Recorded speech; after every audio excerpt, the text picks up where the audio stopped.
welcome to the Brightside Home Theater. No sounders here. What are we doing? Oh, happy Thanksgiving again. Thank you, Rob.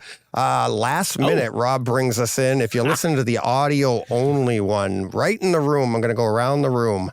There's myself, John, at John Ciccone on Twitter, my buddy and co-host. We have Andrew from AV Gadgets. He's at the top of the screen. It's a hard one. Yeah, I can see that. Yeah. All right, we're going to go down to the middle because he couldn't wait his turn. Let Andrew say hi. Andrew, why don't you say hi, buddy? Hey, everybody. There we go.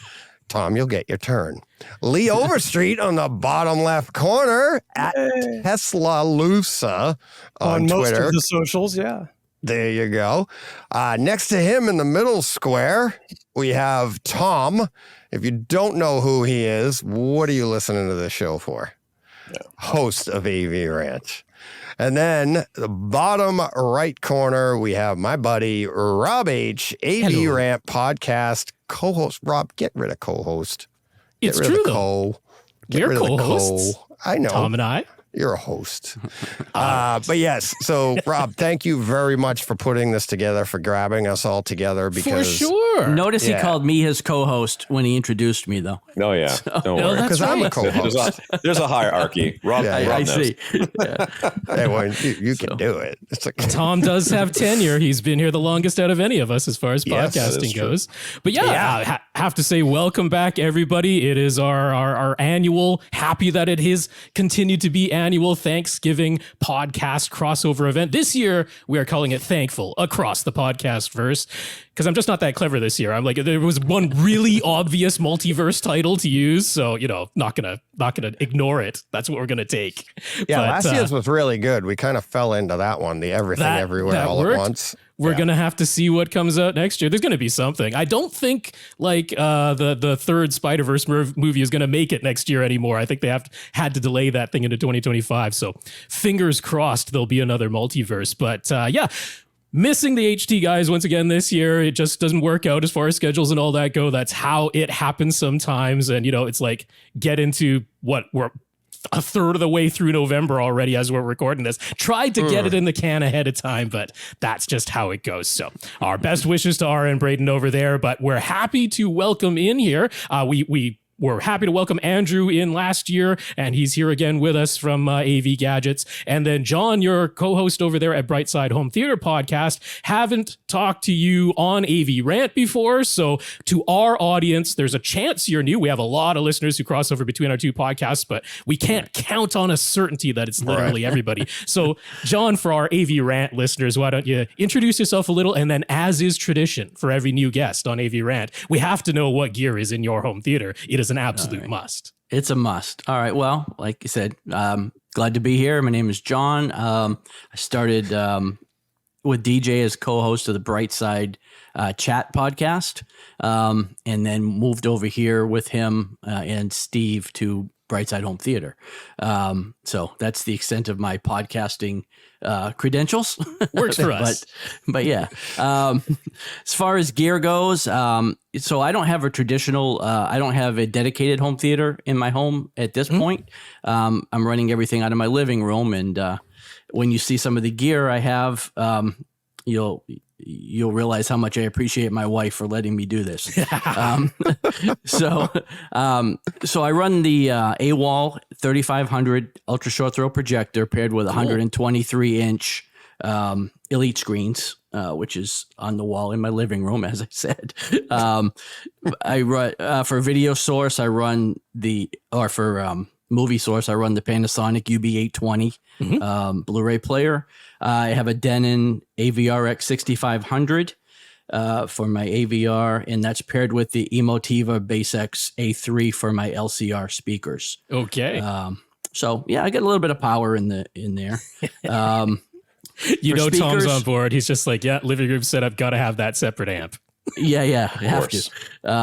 For speakers, I run all Klipsch setup. So I have two 8000F even more speakers. Yeah. 504C center channel speaker and 4 R51M surround speakers. Those are also paired with 4 Yamaha in-ceiling Atmos speakers. Okay. 2 SVS PC 2000 subs. Nice. Along with 1 SVS SB12. So I'm a little uneven at this point. I can't figure out where to fit a 4th sub in my living room yet. Just more seating. Yeah. Yep.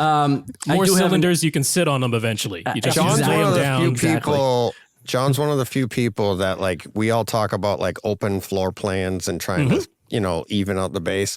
John's got like an open neighborhood plan, and he's trying to hit them all. All the neighbors on both sides know when I'm watching a movie. That's sweet. I've gone outside to test it, and I know that for a fact. So let's see. I do have a mini DSP running the subs that I did have calibrated, and that's about it. I run a Apple TV and Harmony Hub for my remote. There you go. Are we all Harmony owners here? Did that we still all got our Harmonies going. Oh man. What are we going to do when that database eventually stops working? Andrew, aren't you on the are you using Harmony again? I have a Harmony, but I also have the Sofa Baton running in parallel. So I'm doing like a long-term test. But my wife really likes the Harmony, and my kids really like the Harmony. So it's just so simple for them to do because I have my Harmony integrated into my Google Home. So they can just talk to the Google and turn everything on. And they become so accustomed to that. It's hard to get them to switch over to just a basic remote. But, I use the X1 all the time.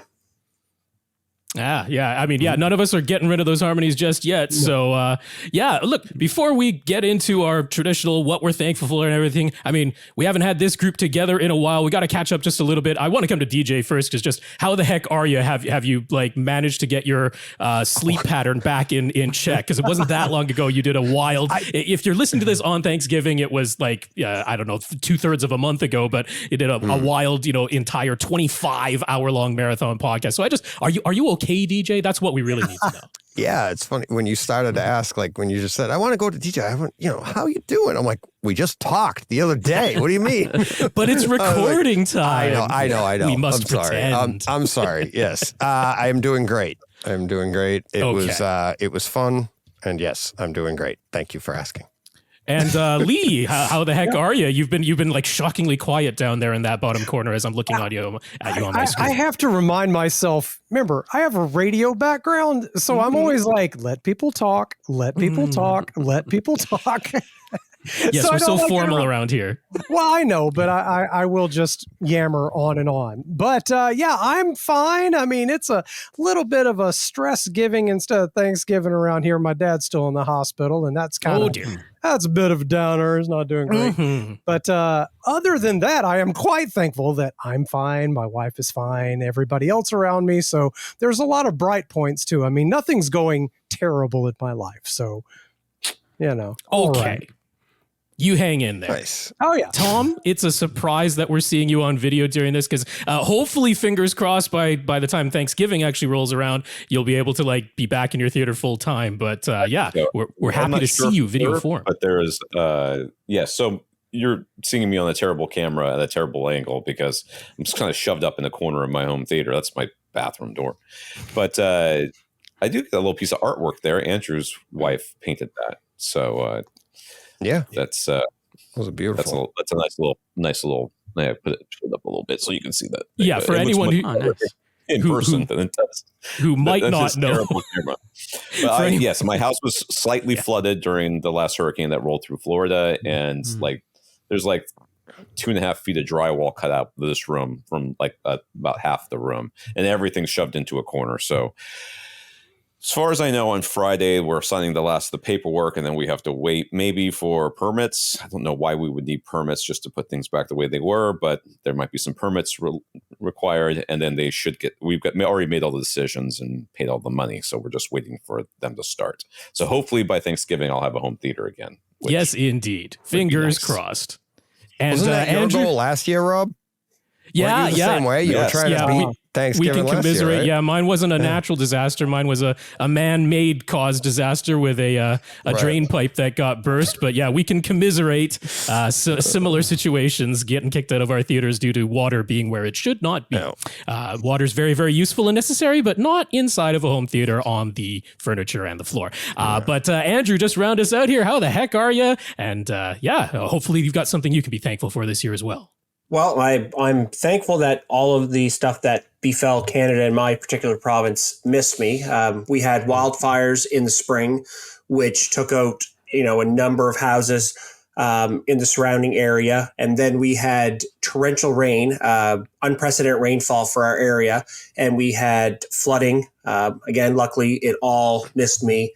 And then I finally decided this year to go out and buy a generator because I'm tired of hurricanes knocking out my power. And the one tropical storm that we had completely missed us. So I tell everybody to be thankful because I bought a generator. So therefore, there was no need for the power to go out because I was finally prepared for it. Hey, that's not a bad trade-off to make. I'd take that any day. Expensive insurance.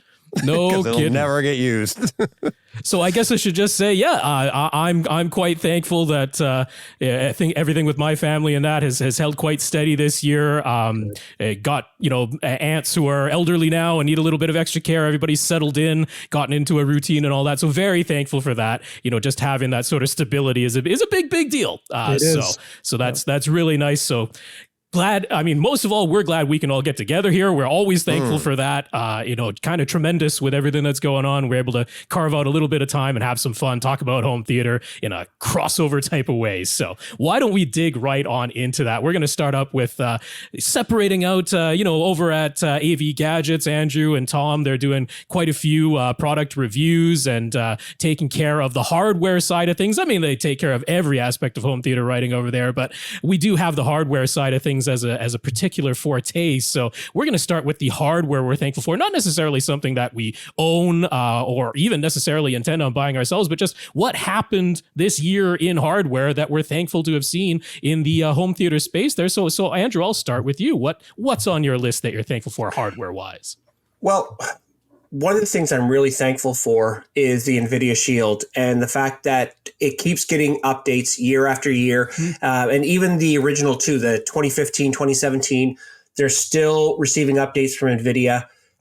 Still the king of the streaming box as far as being able to handle any codec that you throw it at or throw at it. It's still the best. I'm going to say it's the best Plex client that you can get out there.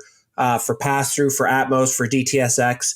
And the fact that, you have, and I'm not going to slam Apple, but Apple will only support their boxes for so long before they say they're obsolete and they get so slow that they sort of go to the wayside.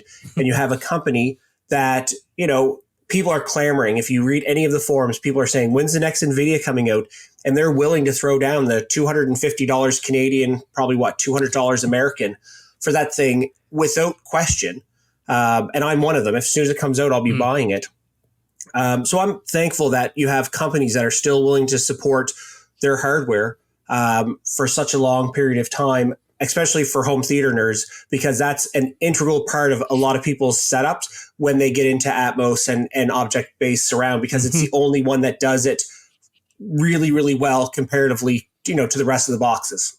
Yeah, for Plex, I might say inarguably the best choice, because I'm like, you go down the list of all the other major streamers out there, and there's something that it doesn't check the box. So I'm in total agreement there. You've got another thing on your list there, though, Andrew. I do, so I've recently gotten a PB 1000 Pro from SVS, and I had a PB 1000, and I decided I wanted to upgrade because it's got an app and 12-inch woofer, and it was funny. Tom and I talked about this when I did another review about how the app is a quality of life thing. It's not necessary and, you can do without it, but having it is a lot of fun. And I am a tinkerer. So having an app that I can sit on my sofa and raise my gain and play stuff, because when you do Rob's 12-step subwoofer guide, you got to do a lot of tinkering. See, Lee still has nightmares Yes. about it. It is. I still get a facial tick thinking about the 12 step. PTSD. How difficult that was, and how in the end, all I needed was tiny adjustments from the receiver, and I could have just not done all that. It's good to know. It's kind of like you want to know how to build a fire just in case. Well, you don't want to wake up in the middle of the night and say, "Did I miss something? Right. Could I just gain a little bit more from my subwoofer because I skipped step number 6?" Mm-hmm. Yeah, So- it's an experience. I want to ask Rob publicly, when you wrote that, Yes. was that more like, did you just want to tell people how to do those 12 steps, or was that more of a sales pitch to buy 2 and place them properly and you don't have to do any of this? Oh, it was no that's what you sales guys pitch because say. I mean, You guys say that all the time, and I'm like, that's why I bought 2 way back when. As I'm like, because we used to do all that stuff, and I'm like, it's just so much, and that's worth to me. That's worth the money right there, and it's like, oh yeah, but no, if you've never done the 12 steps, everybody should at least once. I Right? will never do the 12 steps. There is just no don't. world You've in done which I do those crawls 12 though, steps. Tom, right? I mean, not really. No. You come on, we all did it. It was like, there was very little point, and I've had when you have 2 or 3 locations in your theater, you just slap it down there and go, okay, well, let's try the other one. Yes. I've never had a subwoofer that was one of the so big that you needed a dolly to move it, though. Yeah, to answer the question that DJ asked, I do have Rob's 12-step guide to dual subwoofer setup or setting up dual subwoofers, which actually has fairly decent SEO. You can find that if you just search for exactly that title. But yeah, the reason it came up, I mean, Tom and I were answering very similar questions about dual subwoofer setup on AV Rant quite frequently, over and over and over. And honestly, we still do to this day, and we don't mind it whatsoever. Yeah. That's part of what we do over there. Is if somebody wants to ask or just needs it to be explained again in a slightly different way, we're happy to do that. We never wanted to be the ones to say, read the history, read the notes. Right. That's never what we're going to do. But it was just a matter of it was simply, what do you do if you aren't measuring it? Like, you don't have a measurement microphone and you're not going to look at graphs. What do you do if you can't set up your room optimally, or your room is not an enclosed rectangle? And that covers a whole lot of people. And I was just like, well, this is the method. And I just wanted to organize it in something that seemed like, I know it's a little bit daunting, but at the same time, somewhat approachable and understandable. So just break it down to a step-by-step process. And honestly, the thing to stress there, if you're coming to it new, you might only need the first 4 steps. It is clearly delineated that you very well might be able to stop at step 4. Lee could have, but he didn't because he's thorough. Well, I was thorough, and also I had these nice SVS subwoofers to review and to talk about and experience, and so I wanted to be accurate. But yeah, I was it was like a cruel joke because I was lucky that my room and where I decided to place the subwoofers based on what we had been talking about, what you guys have been talking about, I put them in what was most likely the best position. And it was really good. And so all the steps, I felt like I was being gaslighted by the 12 steps. Like, now you'll hear this difference. No, I didn't hear any difference when I changed that. So it's because I got lucky, and exactly where I put the subwoofers is where they are to this day. I didn't know. We can call it luck, Lee. When you put it in the place where we told you it would probably be the best place to put it, that's not what we call luck. That's called, we know what the heck we're talking about. That's and true, you but just there's have a not lot of believed person us that wrote the from day manual one. told you where to put them in the first place, and you're like, lucky it worked. There's a lot of variables, right? Our room is not perfect. There's a whole foyer on one side, and we don't have perfect room treatments, and so things could have gotten weird. I didn't have any bass traps, but I was just surprised at how well it went. So just imagine if just imagine if it were a measurement guide and you were looking at the graphs and you could see the squiggles that you can't hear. Imagine what Lee might have done in that situation. That would have been interesting. Yeah. Somebody send him a measurement mic so we could watch him absolutely melt down. For sure. Yeah. Oh yeah. We can get in touch with Herb about tweak the OCD. Yeah. Let's do it. But let's come over to John. John, what are you thankful for hardware-wise in your home theater? Or not necessarily in your home theater, just out in the home theater world hardware-wise this year? Well, it is actually in my theater. I'm going to shout out my projector and AWOL, the company that obviously produced it. What a choice of name. Yeah, I know, right? So I was a Kickstarter backer for this. So I got this early on, and I was one of the first people to have this. This thing came to market about 18 months ago. And similar to what Andrew was talking about with NVIDIA in like continued product support, like I just have to shout out AWOL for continuing to improve their product after release. There's been 3 major firmware updates to that projector since it's come to market. 2 of them this year, pretty significant. So they added 3D support at the end of last year, which was a big update. This year, they rolled out an enhanced black level feature, which was also very significant. And then we just got Dolby Vision about a month and a half ago. So, I mean, above and beyond what we thought we were getting when we bought it. Yeah, those aren't just like little minor tweaks to the firmware. Yeah, That's some pretty significant feature major upgrades coming that way. I feel like you could just put out an update that them, says 3D on it and not actually do anything, and nobody would be able to test it anyways, and that'll be the end of that. So I've watched 2 movies in 3D. I did buy glasses, and I have a couple of movies. It's fine. It's not my thing, though. So that was an update that came and went, and I wasn't super... I wasn't upset, but I wasn't really thankful for it. But the enhanced black level and the Dolby Vision have been very nice upgrades. Now, again, Dolby Vision was promised at launch, and so you can argue it took them a long time to get there, but it did come. And but the enhanced black level, that came out of nowhere. I mean, that wasn't promised to anybody.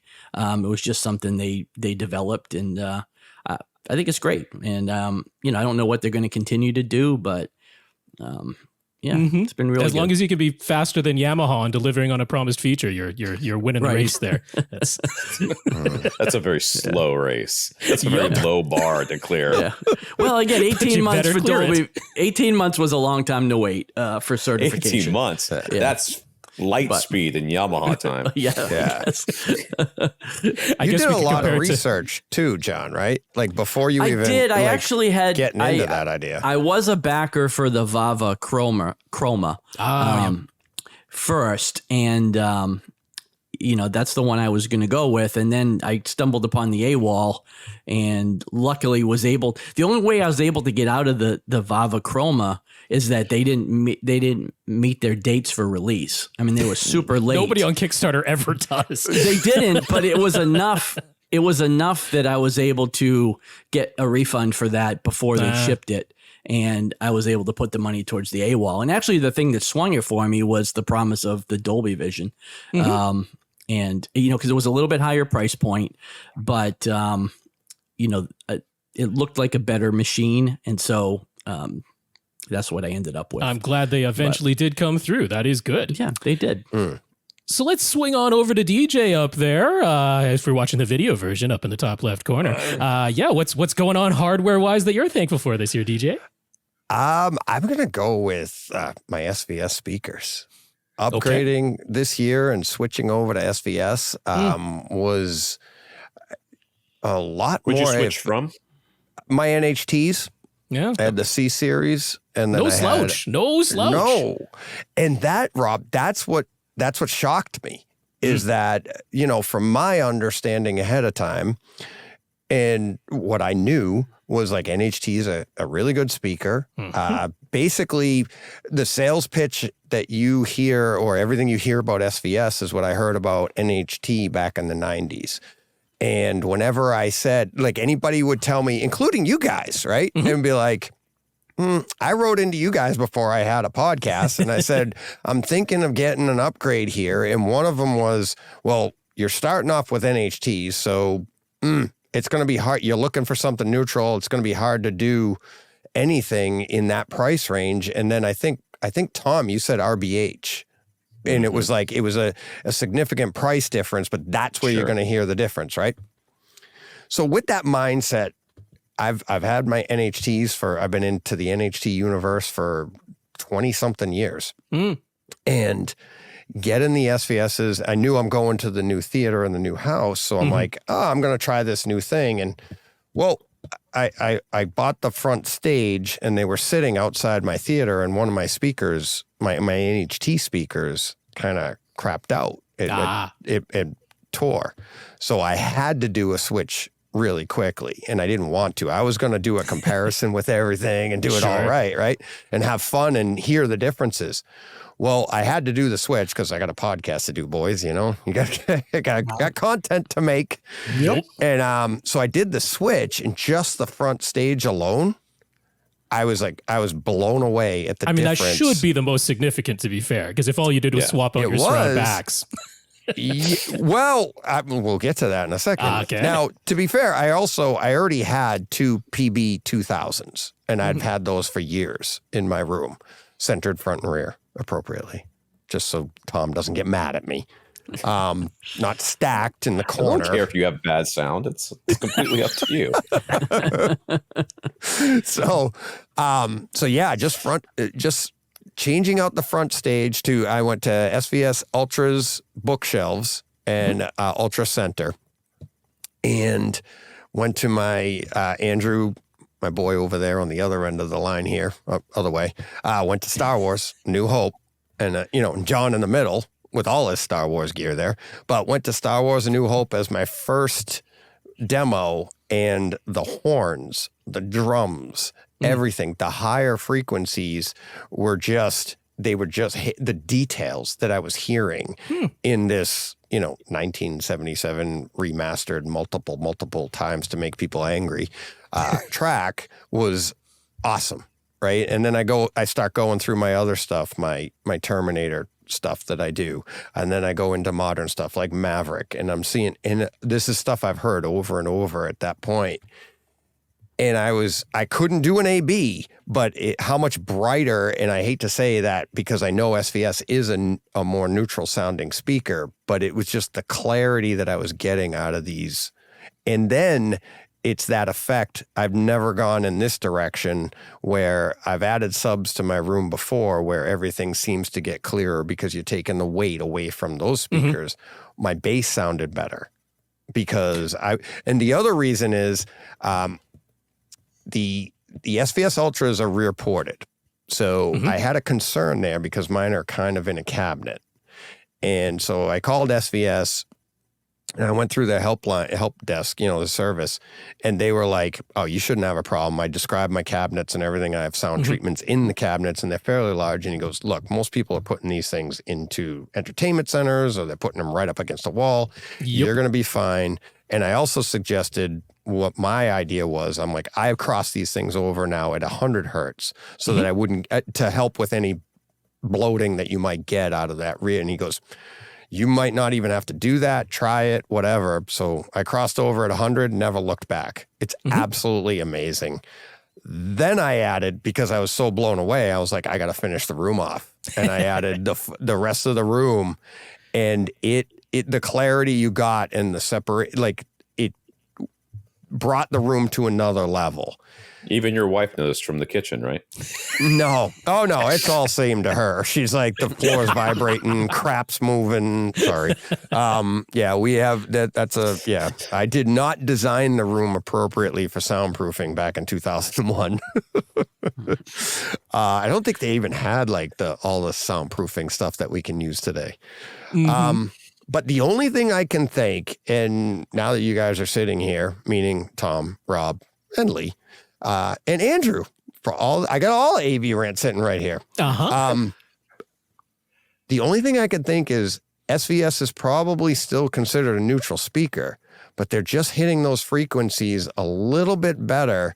And is it possible that at 53 years, no, not Rob, at 53 years old, this is what those NHCs sounded like when I was 25? And it's my hearing that might have degraded, but the SVSs are just hitting it.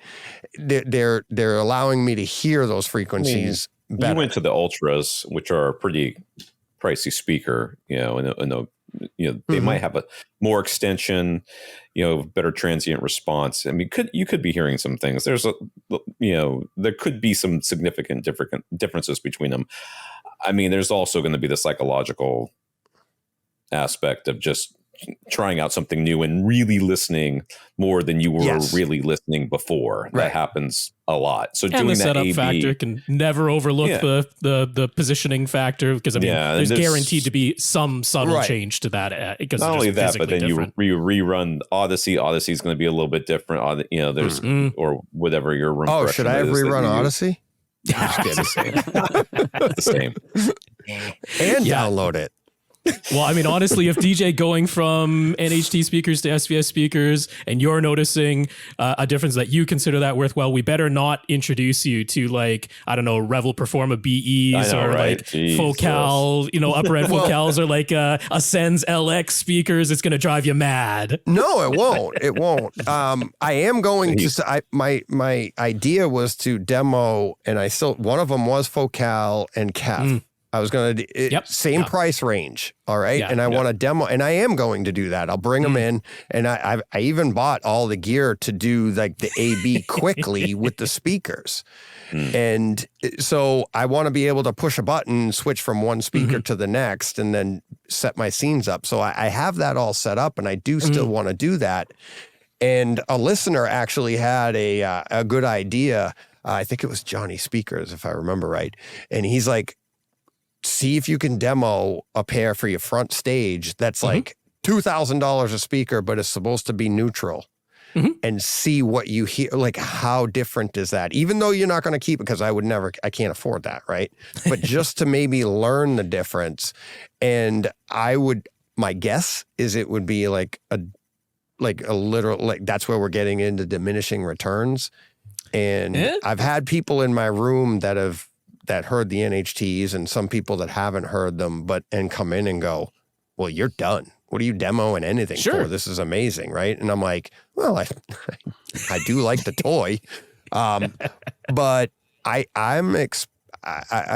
don't know what to expect, but I think this NHT thing was a big deal. Don't set yourself up to be like, this is what it's going to be, because it's very easy to make yourself hear it if that's the case, even unconsciously, right? Even if it's not. Well, if you're doing the AB the way I have it, and you're doing blind testing, which is what I want to do, that's what I want to be able to go, which one did I prefer, you know? And it's, you know, and be able to justify that. And hey, if I preferred the one that's $2,000, that's fine. I'm still I can't afford that, but at least now I know what the difference is, you know? Yeah, you can be like, bring in some Ascends. This conversation, though, when after he does the test, and then he comes and tells us how I can't justify it, Tom. Anything else, come at me. I can justify it. I couldn't justify $2,000. I know a lot of people who own a lot of bikes who can't justify owning another one. And that's right. Yeah. And we've talked about that, and they're crazy. They're crazy. Well, let's make our way over to Lee now here. Lee, what are you thankful for hardware-wise in the year 2023? Well, still thankful for what's in the home theater. The OLED is the greatest invention since the plasma, of course, and I still love it. And I still really love those SVS subwoofers, the SB2000 Pros. They're amazing. But I haven't bought much new lately. I've been pondering, but haven't bought any major thing new. And I was teased last year about enjoying my dinky little speakers in the kitchen. And this year, the piece of hardware I bought that I love, it's a boom box that's sitting on the back of a toilet in there right now. And let me tell you why I like it. It's a Sony big honkin' XG500, I think is the model number. And it's like a classic boombox, handle on top format, right? But it's the modern version of a boombox that my wife bought in 1993 that was also a Sony. Almost the same size and weight, but no cassette player and no CD player. It's just a Bluetooth speaker, right? Actually, it has inputs on the back for microphones and for auxiliary. You can plug a lot of stuff into it. But I just love it because, yeah, right. And I love it when you buy a thing that you didn't realize you wanted, and it works like it's supposed to, and it sounds good. So the reason it's sitting on the back of the toilet is because that's my getting ready music, and it is such overkill. Getting ready to do what? Is it, or is it the going music? DJ. Who invited him to this podcast? Let me Look at this. This takes work, Can we DJ. rescind the invitation Do you here? think my hair does this right when I get up? Actually, it does. It should by now. It knows what to do. I just snap my fingers and it sticks straight up. It's such overkill. I've had so much fun because by the time you're taking a shower in the tile shower stall, it's like a bass enhancement chamber and it's just like rattling my head. And it's kind of fun, honest to God. And I use it also when I do things like outside where I want some music, if I'm raking leaves or washing the car. And I don't know, man, I'm just so happy to have that little thing and it just does what I want it to. And is that weird to enjoy a new boombox? I've had a great time. Oh, and the battery. Weird that the last 3 stories I've told about you involve bathrooms. I don't understand how that keeps coming up. That's right. Tom tried to blame my wife on his plumbing problems. Wow. And that was great. Correlation does not equal causation, but there was a lot of correlation there. No, she's so little. She can't destroy things. And I went in there before she did, by the way. So let's keep that in mind. I was just going to call Tom if I didn't know if he had his phone and just be like, is he seriously talking about the bathroom? Yeah, he is. Yeah, he is. But so the battery on this boombox is amazing. I've had it for months and months, and I've charged it twice. Okay, like that is pretty impressive. Overkill on the battery. It's not the greatest sounding thing in the world. It kind of has that sort of like Beats by Dre, too much muddy bass sound to it. Nice. Because you can't buy a Bluetooth speaker that doesn't sound like that unless you're buying like higher end room treatments. In the bathroom. You have not read my reviews of Bluetooth speakers then, because I definitely reviewed them that don't have a loaded bass. In a boombox format with a handle I can carry to the beach. I don't care that I can get wet outside. I don't know. Care. I'm telling you. At this point, it's just going to end up in the bathroom anyways. I mean, who knows? The question is, can you hold it nicely with 2 hands above your head? Yes, that's the best thing. And say anything? Yeah, I could do the say anything trick and hold it and play in your eyes. It is exactly that size. See? All right, because doing that with a Sonos Move just doesn't have the same impact. No, that's not cool. But this thing cylinder is above your head there. Yeah, this is the right format. And I'm telling you, it's just fun to have a thing that did what you want and it just works. And I never have to charge it hardly. It's just great. It's good fun. It replaced a classic boombox. So there you go. Nice. Well, Tom, what are you thankful for hardware-wise this year? Well, and is it in your bathroom? It is not, thank God. It's a little too big for that. But I will, as we were talking, one of the things that came to mind, and I almost don't want to say it because I feel like saying it will make it stop happening. But the fact that the harmonies are still working is actually something I am thankful for. And I'm looking over at my harmony, which has been unplugged for like 2 months now, and it's dead as a doornail, I'm sure. And I'm just wondering if it's going to charge again. Ever. You know what I mean? I've got that kind of dread, existential dread that happens when you let your electronics die for too long. You can still find the replacement batteries for them, so there's a good chance. So this year for me has been there's been a lot of technology like that has come out or that is coming out that are being developed that has got me excited, and they're not necessarily related to home theater specifically, like the James Webb Telescope and all the stuff we're learning there, that sort of thing. That sort of science always very much interests me. Oh, yeah. But the thing that we talked about recently on the podcast was the MEMS, which is they're using it to do cooling and amplifiers. They're using it to maybe become transducers in headphones. And it's nice that for like the first time in what seems to me to be a very many years, we're talking about new types of drivers in headphones. And just to clarify for anyone who might not know, MEMS stands for micro electromechanical systems. So it's instead of having magnets that are used with something that's electrified to make it vibrate, these are just built like silicon chips and vibrate directly when a current is applied to them. So they're a solid state device. There's no spinning things. There's no like hinges or anything like that. It's kind of like the way a quartz crystal vibrates when an electrical current is applied. So it's a solid state device, no magnets, and an advancement there, being able to utilize those. Yeah, you can go to the AV Rant podcast, and I think we talked about it at the end of October, beginning of November. So it's in the show notes, and you can we address that. But seeing that sort of new technology come out and knowing that they're still coming up with new ways of producing sound and new ways of discovering things. Science, quantum computing seems to be, I mean, like a year ago, they're like, I don't know, maybe 20 years. And this year they're like, yeah, we kind of did it. It was like, I'm like, perpetually 5 years away. I mean, we're not done doing it, but we kind of did it a little bit, and that's like way more than we expected. So to see the kind of technological advances we've seen this last year, to me, has been very exciting. So that's what I'm thankful for. All right. Well, I will round out this section. Nobody else mentioned it, so I'm going to say not that I own one, not that I necessarily intend to purchase one, because I really don't have the physical space to do so, but we saw several 98 and 100 inch flat panels this year that obviously not cheap, but $4,000, $5,000 for a 98 or 100 inch. And these aren't like raggedy, bottom of the barrel, as cheap as you could possibly make an LCD TV. Like, these are at least high mid to high end, nearly flagship type of performance, but at that screen size.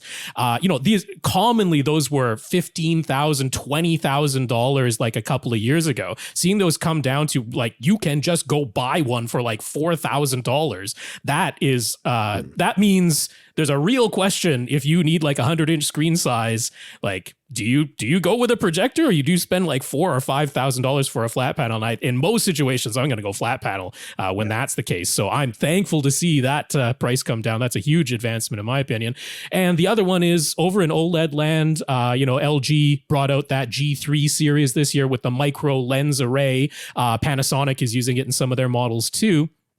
And like, that was a surprise to me. That was at CES beginning of this year. They're like, here are these televisions. They've got this new micro lens array that, basically all the light that was getting wasted, reflecting off the inside of the glass and going back into the panel that was generating it and scattering that light. All of that was wasted before. Now they can focus that light to come out of the screen. OLEDs are easily going over 1,000 nit peaks now, which means they basically don't have to tone map most of the HDR content that's out there anymore. The whole fear of, you get an OLED, you might not even get 1,000 nit peaks. It's like, that's just settled. That's done and dusted, really easily reaching that now. And then on top of it, I was like, okay, if you're putting little lenses in front of the OLED panels, then doesn't that mean you're going to like reduce the viewing angles? But it was the reverse. It made the viewing angles even better if that was possible on an OLED, which were already really good. So I was like, there was no downside. It also meant when you're watching standard dynamic range, you could do so at the same light level, but using less power.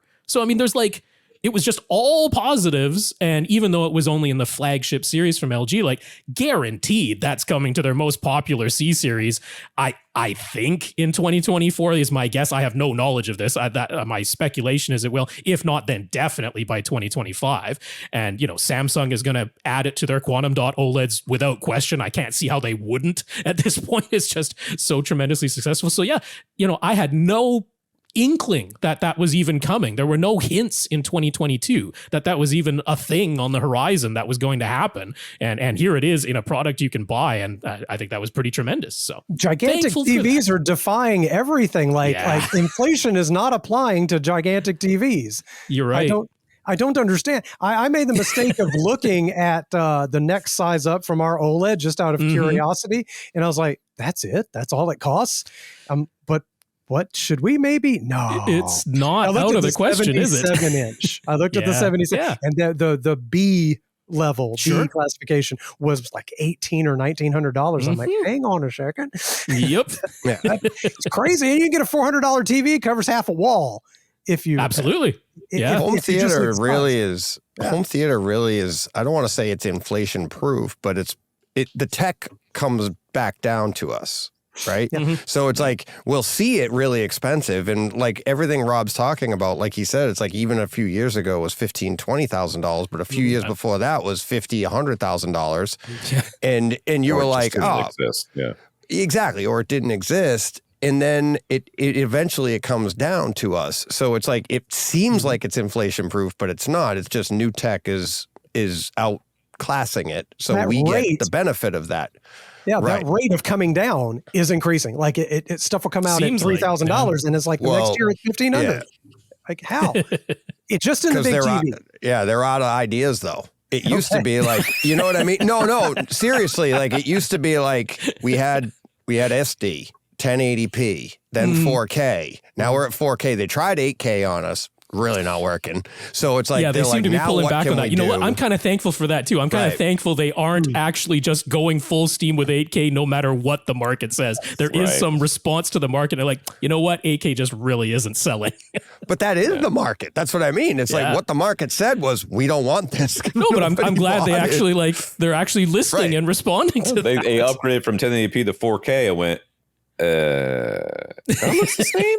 That looks the same. Close. We should all be thankful for HDMI CEC, because without HDMI CEC, what would we have to talk about?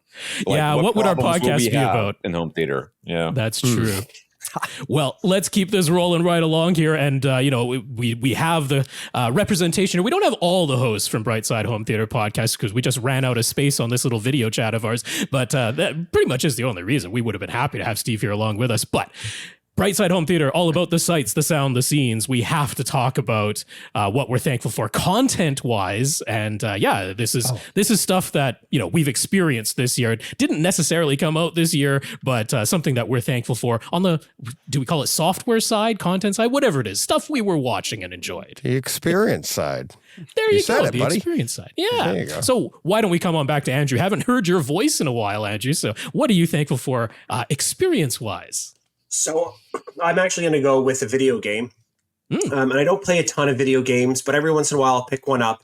And I started playing Forza Horizon 5 because I've got the Game Pass and it's free. And I've got a wheel and whatnot. And so I sat down, I started playing that. And it is one of the most immersive surround games I've ever played. The Atmos, the surround, the way whoever did the sound engineering in this really, I don't know if they put microphones in cars to get it that accurate, but it's as accurate as you can hear the rain hitting your roof when you're racing in the rain. And as you switch your views and you go outside of the car, they actually change the pitch of the car and the sounds of the car. So it's as if you're in the third person view. And it's really a cool experience. And, my adult kids have moved back home. So we've been playing, games together, and that's a fun thing to do, is to get together on a Saturday night and play this. And they were amazed, because they've been around my home theater a while. But with the new subs and whatnot, it was quite the experience, to play that. So I was really impressed with that. And, it made one of my lists. I just updated a list on some of my favorite content for 2023. So it's going to make one of my content lists for that, because it really is a standout game for just how well it's engineered. Well, and thanks to it being like dynamic and controllable, it's not like somebody it's a static thing that was, put on a disc and you just play it back. It's like you can choose to alter the sound at any time yourself. And that really shows off what your system can do. Yep. And I mean, you can tell, you can say that, you're in a home theater and, the type of speakers you have. So it really tailors it that way. So it, like I said, it's just a really great experience. And, I know DJ is going to agree with me on this one, but Maverick still tends to be a standout in my home theater. It's probably my favorite demo piece right now, mainly because it's such an awesome movie. I was a huge Top Gun fan back in the 80s, and I'm a huge Maverick fan. And I think that's that's going to be one of my favorite test pieces, especially for Atmos, because you can't get much better than jets roaring around you, and shooting stuff down. It is certainly classic home theater demo material. There's no question about that. 215. I mean, that scene alone, it's just your side surrounds gives that a workout.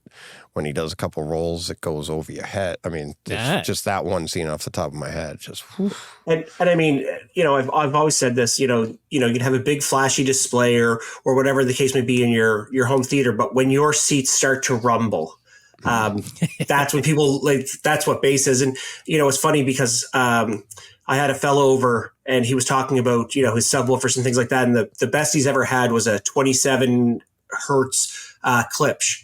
So I played some test material on my dual SVSs, and he was like, "Wow, I've never felt my eyeballs wiggle." I do like the jelly in the eyes. Yeah. Well, let's make our way across the line just like we did before. John, what are you thankful for experience-wise? Yeah, so I saw this on the notes. I was trying to narrow this down from about six or seven choices. That there was some really good stuff this year, but for me, I think I don't know if you're ready for this, DJ. It's got to be Evil Dead Rise. Really? Okay. Wow. Such a great disc. I mean, it is awesome. John Wick 4, also fantastic disc this year. House now that he is fully a live action cartoon. Yeah.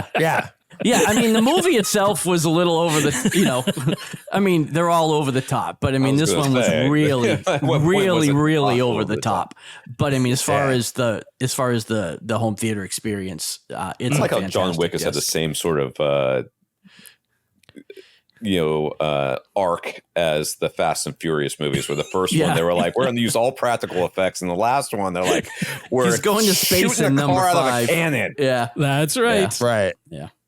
Yeah, John Wick's going to time travel. John Wick's going to go to the multiverse. Maybe that'll be next year. John Wick in the multiverse. Why not? Yeah. Sure. But yeah, I mean, there's a little bit of recency bias because I just got Evil Dead Rise about a week ago on disc, and I was blown away by it. So, I mean, it's very much in the forefront of my mind right now.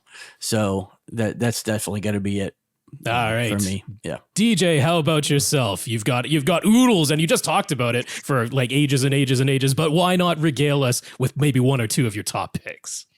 Oh yeah, 2. Yeah, it's definitely 2. Okay. What is it? How do you say? Barbenheimer?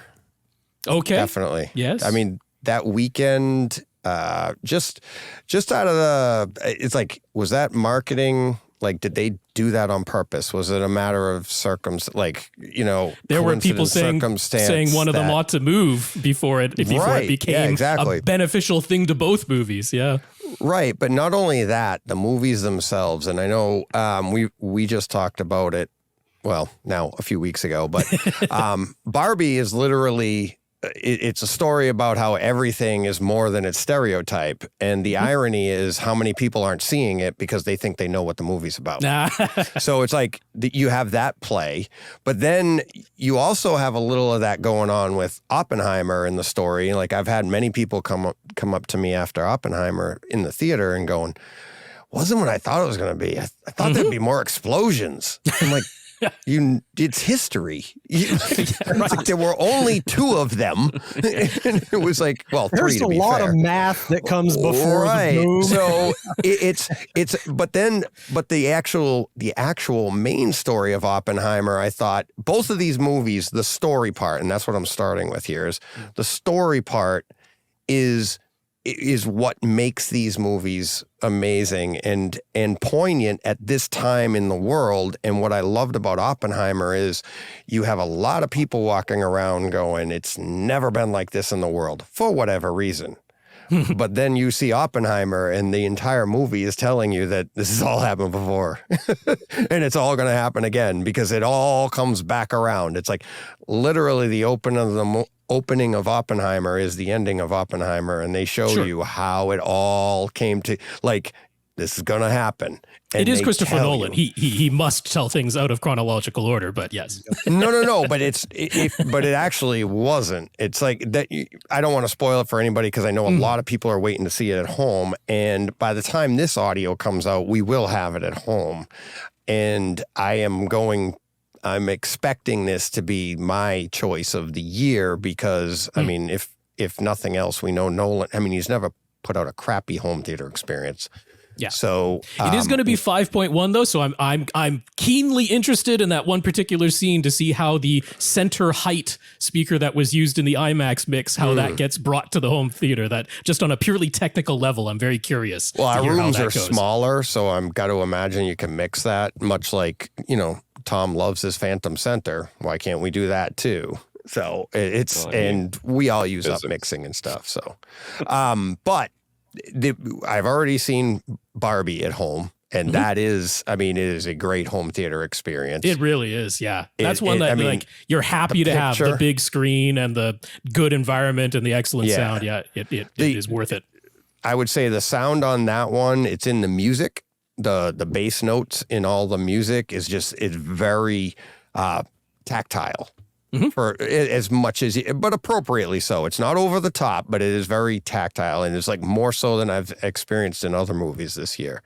Oppenheimer, I'm expecting not only the sound to be Christopher Nolan Dunkirk type sound when it's appropriate, because most of it is a more documentary style movie, but like we did last year with Everything Everywhere All at Once, and we have the variable aspect ratios, the world of the CinemaScope fans, my buddy Travis, is going to go bonkers, but I love what they've done, what Nolan did with the variable aspect ratios, literally having Kodak invent new cameras for black and white, IMAX, and when I can't wait to see this, and by the time you hear this, you'll probably have heard me talk about how great it is, but what I saw in the 70 millimeter cuts and get that at home where they as go much of it from, as we're able to. It won't be the entire thing, but as much as we can.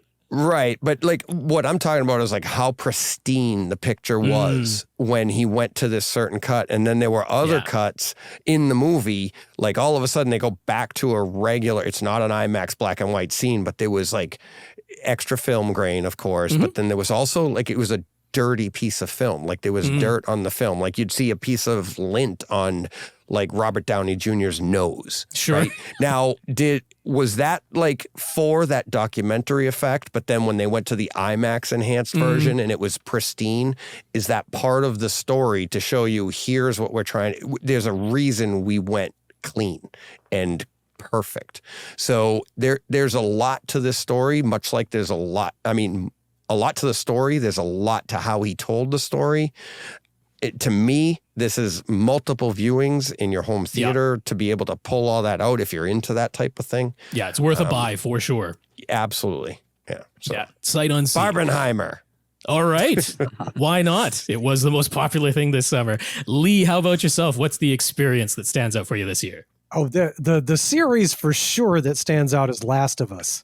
Oh my gosh, that captivated me like not much has in recent years. I had to watch it regularly and finish every single one. I just don't do that much anymore, and that one got me. And I don't even care for like zombies. That's not my thing. But that was such a well done show. Yeah. The zombie action isn't the focus, it's the people and the experience and what they're going through and what it would be like. I don't know, man. I just loved it. I just, everything about it. I think everybody was so good, and I can't wait to see more of that one. And the effects, as a surround sound experience and as a 4K HDR experience, it was so well shot and everything. So I had to watch that at reasonable hours and not keep my wife awake because every episode had to be nice and loud, reference volume, and it was fantastic. So I can't recommend that enough. And then also on the other end of the scale, I'm also very thankful for certain YouTubers and YouTube channels. I have become a huge fan of watching certain content on YouTube. I'm so tickled that no matter how detailed or specific your interests are, somebody's doing a whole channel on it. Yep. Whatever it is.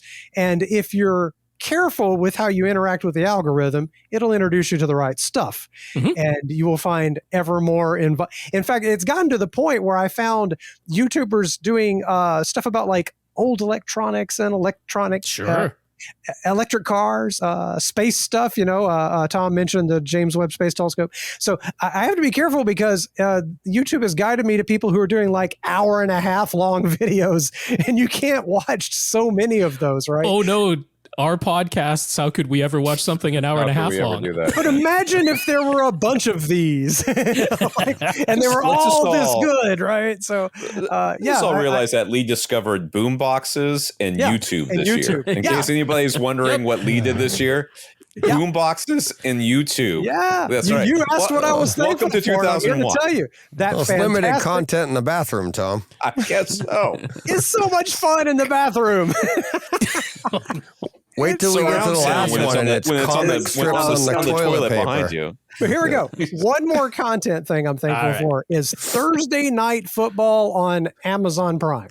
Okay. And it's not because I'm a huge pro football fan. I watch some. As Tom will know, much to his chagrin on Facebook, I'm a huge Alabama college football I fan. noticed.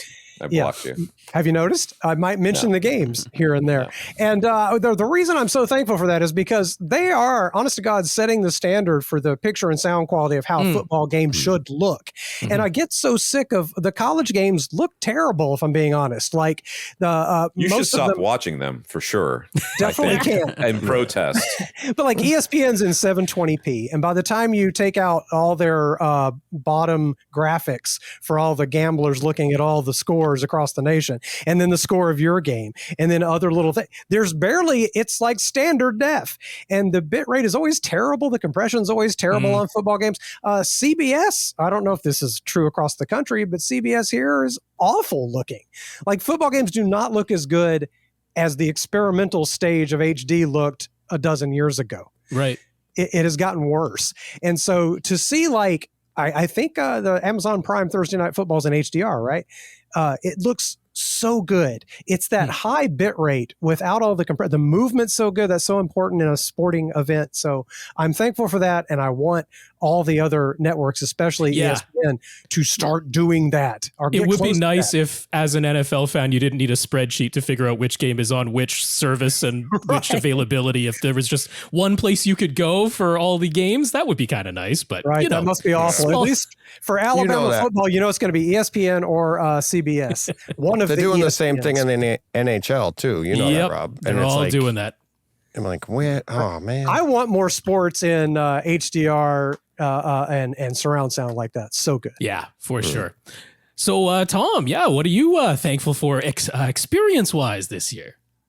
Well, I mean, I'd like to get my home theater back. Let's start there. Sure. yeah. So I've been doing a lot of always- headphone and Bluetooth. I mean, I tell you what, I'm very thankful for a low latency mode on Bluetooth because it's been a real boon, so that lip sync kind of comes back together on some of these things that I'm watching. But recently there was the writer's strike, which everybody knows about, and what came out of that for me was there was clearly a lot of stuff going on behind the scenes that none of us really knew about. And also, with the Marvel shows and some of the Star Wars shows, there weren't really showrunners, right? You weren't seeing, like, they were just kind of seat of their pants doing it. And, they had kind of ideas, and it kind of explained why there were like weird episodes where nothing seemed to be connected to anything else. And, Are you talking about Brightside Home Theater? Yeah, basically. Perfect example. So I am, the writer's strike and the actor's strike has slowed down content creation right now, which has given everybody kind of a breath. And I'm kind of thankful for that. I'm looking forward to. I'm looking forward to the fact because I have gone through and rewatched most of the Marvel and many of the Star Wars series that came out during COVID, basically, and they're not bad for the most part. I think they're pretty good, but the clear winner of all of them is Andor on the Star Wars side, and WandaVision on the Marvel side. And the rest of the series are good, but they don't have that that vision, that coherency that I think those shows really did. And I'm looking forward to seeing more of that. Like when they started announcing all these different shows, hey, this character seems to be pretty popular, we're gonna give him a show. I'm like, yep. I'm all for it. I honestly, as a longtime comic book fan, I don't think I could have told you that the Guardians of the Galaxy existed, much less who any of them were, because I just never heard of that comic. That the comic never crossed my radar when I was a kid and a young adult. But I certainly was happy that somebody did something with it and they loved it enough to do something great with it. And I think that you could do that with any Marvel property or any Star Wars property. I certainly, when they talked about Andor, I was like, that guy, I didn't even like that guy that much in that movie. Like, why am I watching this? But it was great. And it was much better than I expected because somebody cared. So coming up, what I'm looking forward to after I get my theater back is hopefully content that is just better. Just, really, really written and directed by people and created by people who care. Because when you do that, even if it's not the best it could possibly be, it's usually, at least you can sense that there's something there. There's some real care, some real love, some real respect for the characters and for the world that's going on. And I'm really looking forward. I'm looking forward to that. I'll be honest. I know you, Tom, have been holding off on watching the second season of Loki until you have your theater back. Yes. And I am in full agreement with you doing that. From what you've just said, I predict you are going to very much enjoy the second season of Loki, assuming they stick the landing on the last episode, which hasn't aired at the time that we're recording. This recording. It might all leave a bad taste in the mouth if the last episode is really, really poor. But the music has always been a standout in Loki, and that is well worth hearing in a really nicely tuned home theater. And the editing this season has been like amazing. It is so beautiful the way that they've like these tracking movement shots that blend right into the next scene. Like, I don't know if that was pure planning or if it was just a magical editor who found exactly the right frame to make that transition, but there is some really standout stuff there. You can look back at the Marvel shows that were on Netflix and, good or bad, how you felt about them. The first season of Daredevil, I really feel like you could sense that everybody that was in that show was really trying to make a great show. Yeah. They didn't have much money. They were like, okay, we got no money. We've got no money for episodes 2 through 6. So, we're gonna have to stretch this out. But I want to feel that with more of these shows. And because I think like Star Wars and Marvel to a lesser extent, but Star Wars in particular, there's just so many fans. There's just so many people who love it. And it's, there's a lot of people who are going to complain about it. There's a lot of people who are going to, criticize and consternate over every single decision that's made. But in the end, if you make something good or something that it wins out. That it will overcome all of that. So I'm just waiting for Ezra, a Star Wars story. Yeah. Oh, geez. Ezra, episode 1, shoot him into the sun. Episode 2, let's talk about a different character. So I think you might not dislike the live action version of him quite as much as the animated version. That's fine. The animated version was very annoying. But actually, I agree with you, Rob. I think you're going to enjoy his live action form. There was just a whole lot less of him, so there's that. Yeah. But the actor was. I didn't want to say that, but yeah.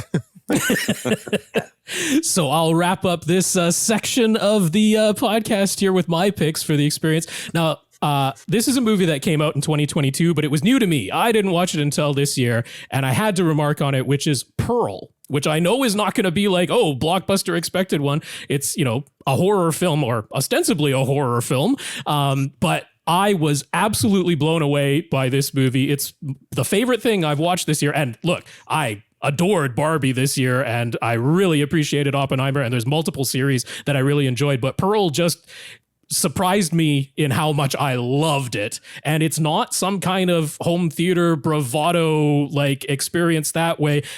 Honestly, the thing that everybody is going to pick up on is one exceedingly long monologue where they just locked the camera. There is zero movement. There are zero other sounds. There is no one else on screen. It's just Mia Goth acting her butt off, and it is utterly remarkable. And so I can't praise that movie enough. I loved it thoroughly. But I did want to mention a series that I really did enjoy, Silo on Apple TV Plus. If you're going to sign up for Apple TV Plus for just a month and make your way through a couple of the shows there that you can binge through, Silo is definitely one. I have always liked that sort of mysterious sci-fi bent type of show with really good performances and tight writing where they knew where they were going with the show. It's based on a book. They didn't meander too far from the source content, and stand out from top to bottom. Loved that series. And since I'm wrapping up this section and no one else actually mentioned it, the namesake of this episode here, Spider-Man Across the Spider-Verse, what a beautiful movie. I haven't seen it yet. I know. Yeah, that's another one. Tom's waiting for so many things. This theater has been down for so long. I'm so. Everybody's That was in March. You haven't seen this? Why haven't you seen this? Yeah, Wasn't it? Wow. But I mean, I can early. watch that Gwen Stacy intro to that movie. I can just watch that on repeat over and over and over and over again. It's everything. It's the sound. It's the beauty of the art. It's the voice performance. It's the emotion. I could just watch that. I can watch the whole movie and over, but if I don't have time for that, I can just watch that intro on repeat. It's one of the most gorgeous things I've seen. So high hopes for the those third. drums kick too. Oh, fantastic. That's a great opening sequence. Well, this podcast is running way longer than we expected, but coming from AV Rant, we always answer a question. We've got a question for the group. We each need to weigh in on this. And basically, just pose to us, what do each of us want to see come to fruition in our own home theaters next year in 2024? A personal goal, a piece of content that you're really looking forward to, a piece of gear you're eyeing to purchase. What are we looking forward to? What are we hoping we're going to be able to say in next year's thankful podcast that we're thankful for, but it's a prediction for next year? And why don't we just stick with the same order? Because that way everybody gets to sort of have their time in the spotlight in a more even fashion. So Andrew, coming to you first. What do you say? Well, I've been a listener of AV Rant for quite some time, and I've methodically gone through year by year and replaced certain things as I could afford to. And, I'm finally at the point now where I have, all of the gear that I want, and I've got my room treatments and things like that. So now I'm building up just what the room looks like. And I've recently gone on a huge quest to get all these helmets. So I am Ezra in real life, and I have an entire wall of Black Series helmets behind. And I sent a picture to Tom. It's disturbing. Because I have adult money and a wife that's I have adult money and a wife that's very patient. So I have all these Black Series helmets. So what I want to do is I want to build Death Star panels that are basically full floor to ceiling acoustic panels, but have the Death Star cutouts. And I want to build that behind it. So it will look incredibly cool because I'll do lights and whatnot to make it interesting, but it will also have some actual functional stuff in my home theater. And the other thing that I want to do is, and I probably won't because Tom knows how lazy I get. Well, when I don't first think started, you're the lazy one, man. Oh man, the amount of content you put out there on AV Gadgets, I do not think you're the lazy one. What I'll say is when I first started this, I was the person that would bust out the microphone and run Odyssey every time I moved a chair. I'd be like, I moved a chair, let's run Odyssey. And now I'm to the point where Tom is pretty much beaten the sense into me to say, are you really gonna, are you gonna go run direct because you moved a chair or whatever the case may be? So I say I want to try Room EQ Wizard, but it just seems like a lot of work to do, and I probably won't do a lot with it. On people. Yes, but I can assure you, there's some tedium involved for sure. And that's my problem is this is, and I say this in a lot of my articles, this is my hobby, not my obsession. And I thought about getting, Room EQ Wizard, and I thought about getting a mini DSP. And then I'm like, my room's pretty damn good the way it is. It sounds awesome. And am I really gonna eke out that much more to spend what would essentially be weekends? And, like you said, agonizing about squiggles that don't mean anything. That's my problem is I don't want to agonize about squiggles. So I think, I have a goal to bust out Room EQ Wizard. I don't think I will. And I do think I will build the Death Star panels because I'm a nerd at heart and I love Star Wars. So that's something I can actually see myself doing. And then Tom shaking his head, going, "You're an idiot." No, I think I like the Death Star thing for sure. Yes. Yeah. And for people that, which is pretty much everybody, I know Andrew hasn't seen Andrew's stuff. And like Tom said, he's got those, it's not disturbing to me, but Andrew's very gifted in what he does. He's very detailed artist for what he's doing. So when these Death Star panels are done, it's going look for to the be article on something. AV Gadgets because he's going to write it up. That's for sure. Yeah, that's right. It's like I've seen his work on stuff like this, and it's amazing, and it's fun to do it in your own theater too, right, Andrew? You look back and go, there we go. At least somebody appreciates it. Me, Absolutely. So, John, what's the plan for your theater coming up? Yeah, this would be pretty quick. I've been looking to add Illumigen into my system for about a year. Haven't been able to make it happen yet, so I'm hoping to be able to make that happen next year. Not sure that we'll be talking about it next year at this time or not, but if not, it'll be my goal for one kidney 2025. Yeah, I've got one kidney left. So yeah, that's it. I'd love to add one in, and hopefully I can make that happen. So, If nothing else, it'll give you too many options to tinker with. But there you go. It is the hobby. Yeah, well, it is. It can, but it can also simplify everything too, so that you don't tinker with anything, right? So now you get everybody. Don't listen to the Lumigen drug dealer over here. no, right? No. Just- Nope. If you listen to my show, Tom, I tell people if you don't see a problem, don't listen to get my one. show. Why not listen to your he's show? actually I know. been more pushing me not to do it than to do it, to be fair. So it's my stubbornness that wants to do it. Not his. Oh, wow. Yeah, I'm like, okay. When it's a thing you just want to do, none of us. Yeah, are I don't opposed to even that. know how much I'll see, but it's just something I want to do. So It'll be just enough that you're like, well, got to save up a couple It was worth $10,000 more and get a Mad VR and compare. Exactly. That'll be what happens to John. DJ, how about yourself? What's coming up? Well, for people that don't know, I'm building a new house. Right. So, which means I'm getting a new theater. And everything's new in the theater. Everything. Leaving the old theater to my son, all new, which comes with it more FOMO than I ever thought I could have. And I haven't even started doing anything yet. And I talk about that all the time. I'm like, I'm worried about stuff I can't even make a purchase for months now. But anyways, what I'm most looking forward to and want to see to come to fruition, which it will, and I was just talking to him the other day, taking my dad to the movies again. So that's how I started doing all this. He took me to see Star Wars, and next thing you know, in the 80s, you're all like, hey, I got to recreate this.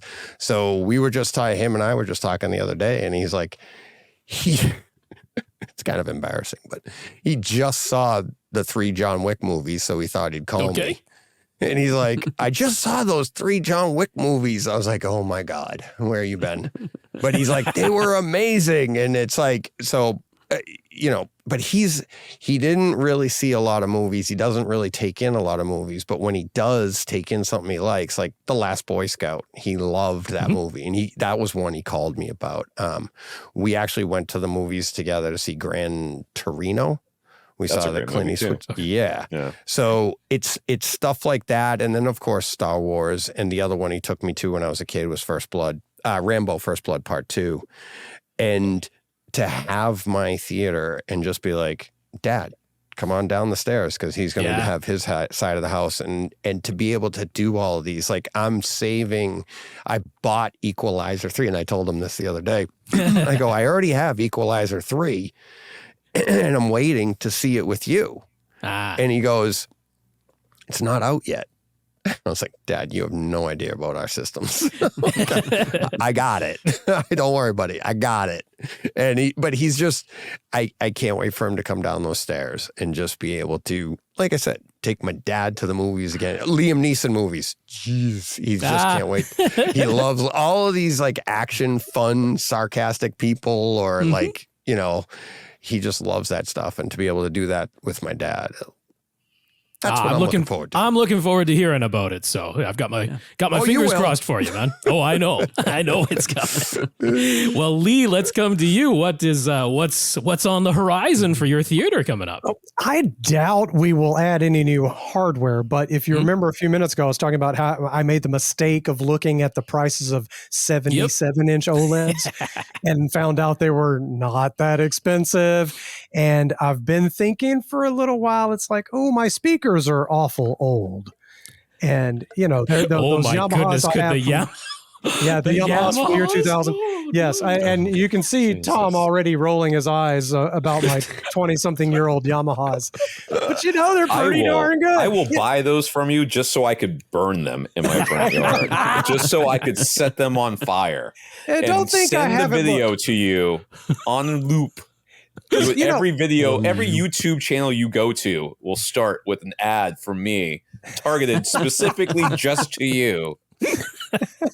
You're going to become part of the algorithm and guide me to better speakers. Right. Well, it was Tom's home theater that gave me the first spark of thinking about different speakers, but it's been a few years. That first time we visited Tom and we watched Guardians of the Galaxy 2, I think. Yeah. And I just remember thinking, I'm understanding vocals more than I normally do. And I'm like, the audio file of the group over here. Right. I wonder if maybe it's the speaker. So I've been thinking about that. I wonder if maybe it's the speakers, the man said. I like to say whatever gets Tom the most riled up. Yeah, obviously it's the speakers. So, but you have to hit that point where okay, if I'm going to do this, it's got to be good, right? And I'm not going to half-ass it. It's got to be like some quality speakers. And that's a chunk of change. And it takes me a lot of time to spend a chunk of change.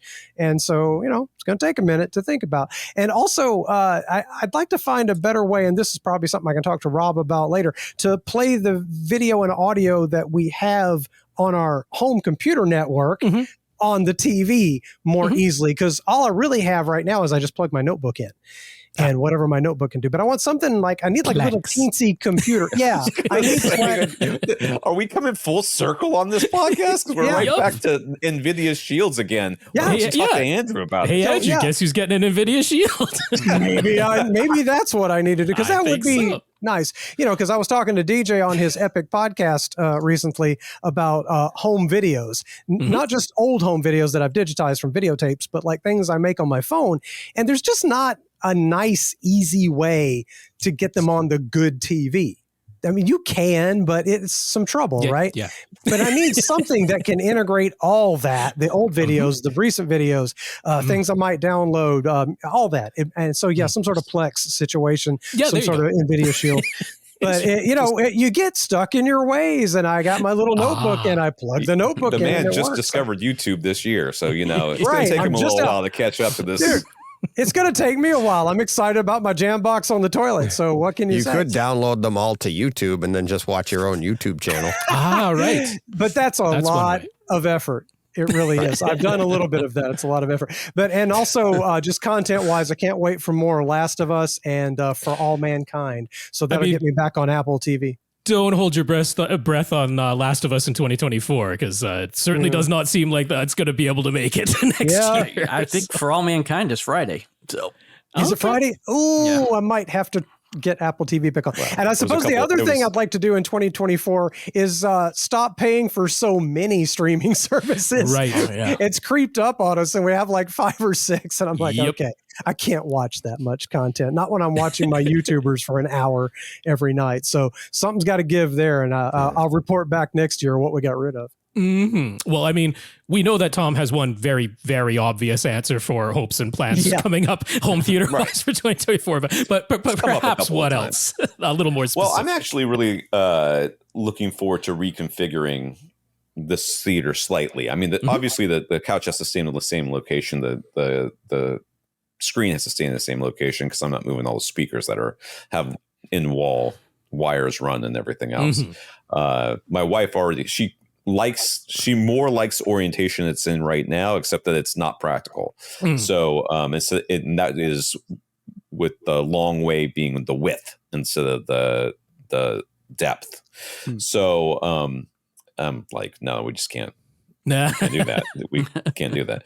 But I am going to be like moving around the panels and reconfiguring some of that. And then I'm very much hoping, and I know it's not going to come to fruition, that my wire management will be better this time around. Because it usually is such a horrendous mess back there. And I'm hoping I'm going to be a little bit more sane about where I put my rack, because I had that kind of tucked up into a corner, and it made it impossible to add things or to get behind the receiver at all. But one of the big things is I've talked to my wife about it enough times now that she's starting to understand that this is the last bulb I'm buying for this projector. Mm-hmm. This will be the last one. So when this bulb, and she's like, well, how much time we have left? I'm like, I don't know. I mean, probably a couple 2 years.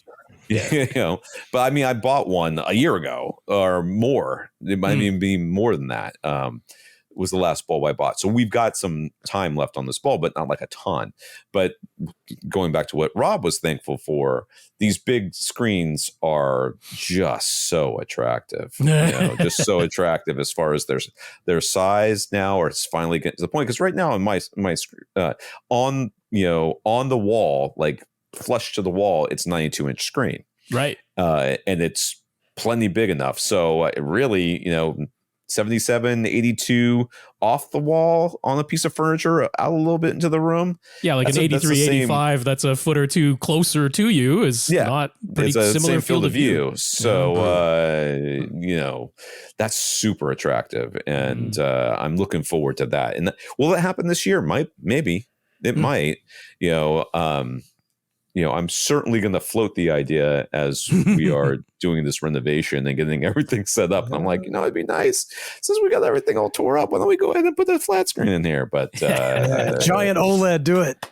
Well, that's what it would be. Think of the money you'll save on HDMI cables. Yeah, well, I've got an HDMI. I've got the HDMI cables. I just need the TV. The cables are not the issue. Well, I know that Tom is following his own advice, because when there was some like very shockingly affordable, good 85-inch LCDs, and I kept bugging him by a text. I'm like, here you go. Here's another one. He's like, no, it's good. He's like, he's not going to go to the 3/4 measure. It's like, I know it's going to be an OLED if Tom gets a flat panel. That's the only option. Yeah, I'm not going to do anything else. And I already seeded this whole idea with her, so she knows it's coming. But she's like, well, how much would that cost? I'm like, $5,000. And at the time, $5,000 for an OLED that was like a 70-inch OLED was about, or 72, whatever it was about right. And I knew we were still a year off. I'm like, the prices will come down. So I now I've got that kind of budget in her mind to play with. And I mean, not if I it's think 8K. It's a reasonable budget. Well, yeah, I ain't worried about no 8K. Yeah, I don't think. One of the very first articles I wrote on AV Gadgets is 8K displays are stupid. Yup. That's gonna be fun when you get one. To wrap it up from me, speaking of OLEDs, so back when I had my Flood, which is quite a while back at this point, but the OLED that I had, which was just a 65-inch OLED there, but it got damaged in that. That is the television that I lost going through that. So got the insurance, replacement money in that, and didn't actually get a replacement OLED because I was waiting to see what the advancements were going to be, and I wanted to go up in size. So I fully intend to have a micro lens array based OLED, but since I've waited this long, now I'm kind of just waiting to see, okay, like if MLA comes to the C4 series, and that'll get announced at CES if it's going to happen. So that's close enough at this point that I'm like, okay, because the G3 series, still a little pricey at the 77-inch size, particularly in Canada. And that price has definitely come down throughout the year, and Black Friday sales and all that, it's going to come down further. I might end up pouncing on a G3. It's not out of the question, but given how close CES is going to be, I'm like, yeah, let's see where those 77-inch micro lens array OLEDs end up price-wise. So that is the intention, to have one of those. Then, just like Lee talked about, this ever-increasing price creep that's going on with all of the various streaming services. Yeah. I have definitely, on my Plex server, and I had a Zapiti Mini, like the least expensive Zapiti system that there was. I had that because, Tom's gonna get a fantastic time to roll his iSeries, but it's because that was the way to be able to play 3D discs without having to go through a whole rigmarole to make it something that was compatible to play through a Plex system. It was very easy to play 3D disc backups on a Zapiti system, and the Zapiti Mini was really affordable, a kind of a impulse purchase on that one. So yeah, I mean, a little birdie tells me that I should probably be getting a Zadu for Christmas this year.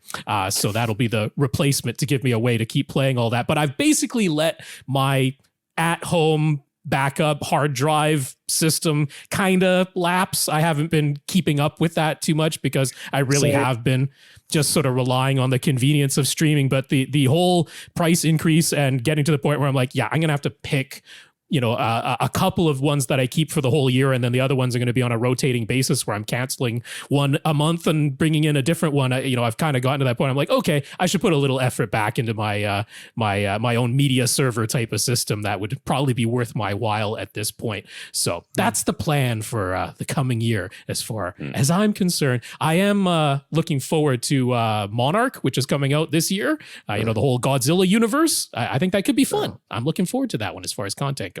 I hope it's a nice home theater demo.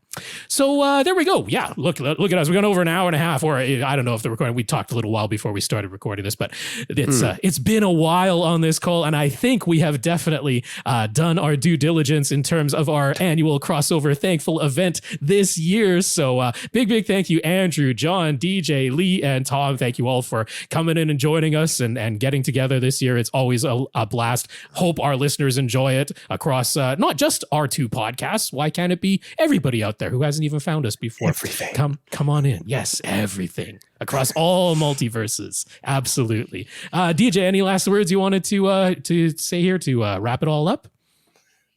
No. Dead silence all of a sudden. What happened? Perfect. We you talked asked him you a out. Star Wars question. Is that what you did? Asked him a Star Wars man on the street from earlier. What do you think about right now? Nothing. All right. No, Nothing. No, I thought we were going out. I was like, what do you want me to say? Because Rob, you get me going. We'll be here another hour and a half. We are not going to do that, so we're going to chop it off right there. We're going to be thankful that I did so. And yeah, thank you so much, everyone. Hope everybody enjoyed it. Andrew, why don't you start us off with our sign-offs?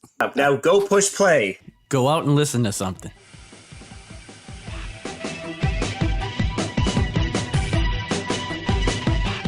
Want your question answered? Send it to question@avrant.com.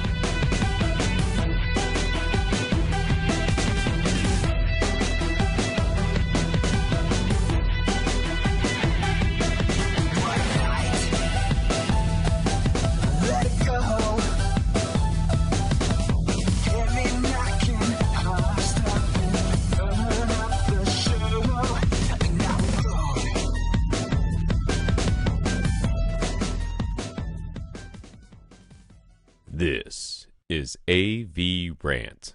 Now go out and listen to something.